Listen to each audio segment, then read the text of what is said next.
Welcome back to New Day Cleveland. Our next guest spreads smiles through her creative works of art. Barbara Bloom is joining us from Images in Bloom. I'm happy to have you here. Thanks for coming in. Thank you for having me. I met Barbara earlier this week. I went to her shop. I was on her turf. And I was learning about what you do. So you're in, give me the name of the building again that you're in. The Cleveland Twist Drill. The Twist Drill building. There we go. Oh my gosh, and I had the same sweater on, but in a different color. That's funny. I was learning how you use silk to create art. Yes. Silk is a different medium. I've never worked with silk before like this. How did you get into it? Back in 2002, I was working for Metro Health, and we had an art therapy unit, and they offered classes for employees. And I had been dragged to a number of these different classes, and I didn't really have an interest in it, but a friend said, come on, you need to do this. And I discovered my passion. It was easier than I thought. It turned out wonderful.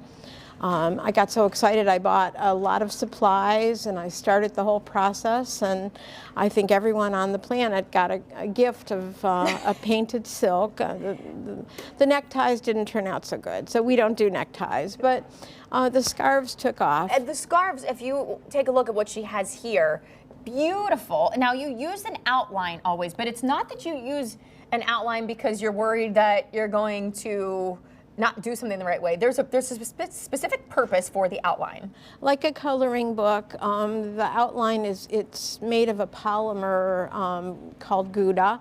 As it's applied, it remains part of the image, and you'll notice, like in this case, it's copper, some are black.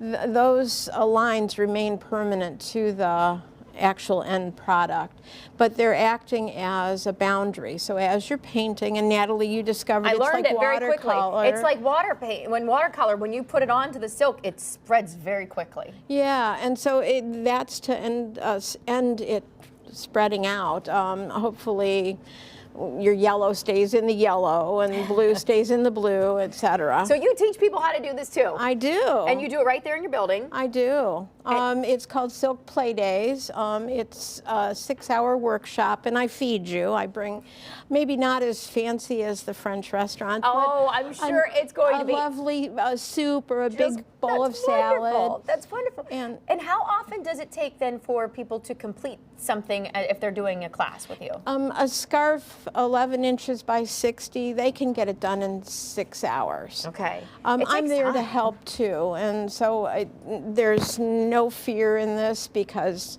I'll make it work. Now you also have some beautiful, this scarf over here is just wonderful. Again, a lot of effort, little detail goes into something like this. Yeah. But what do you have over here now? Well, that's called Burnout. It's a velvet that's silk backed, and at one point a stencil is put down and a paste is applied, and wherever you see through, the velvet's actually burned out. Wow. Chemically. Yeah, I'll do about 6 yards of it at a time. And there's a little cussing involved because it doesn't always go right. I didn't realize. I thought that just material came like that. You created that. Well, in this case, I cheated and bought like 6 yards already done. Oh, well, that's okay. See, I love that she's so honest too about things. Well, honesty is the best policy. I have done that myself, and I have a few yards of, I'm not sure what it is.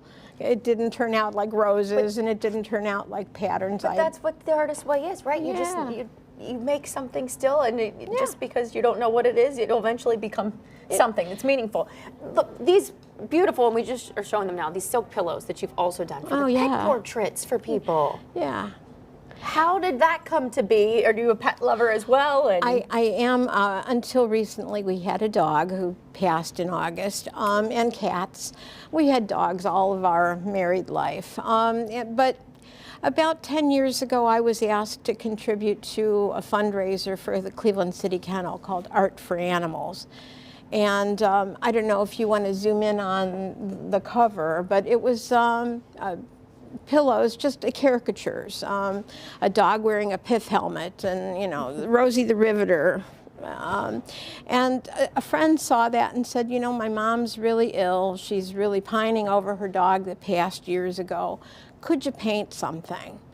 And she gave me a horrible blurry black and white from like 1962, and I gave it a go. And it was apparently enough of a look of the dog that the woman was just overwhelmed with joy. And the happiness you bring to people. Now you've really perfected it. Now, if someone wants to do this with you and they want to do something custom, or they want to buy from you as well, do they come to the building there on Lakeside? You can do that, or you can go to our website, imagesinbloom.com, and there are little tabs. With the silk pillows, there's all the instructions for submitting a picture or two. It has to be digital. Okay.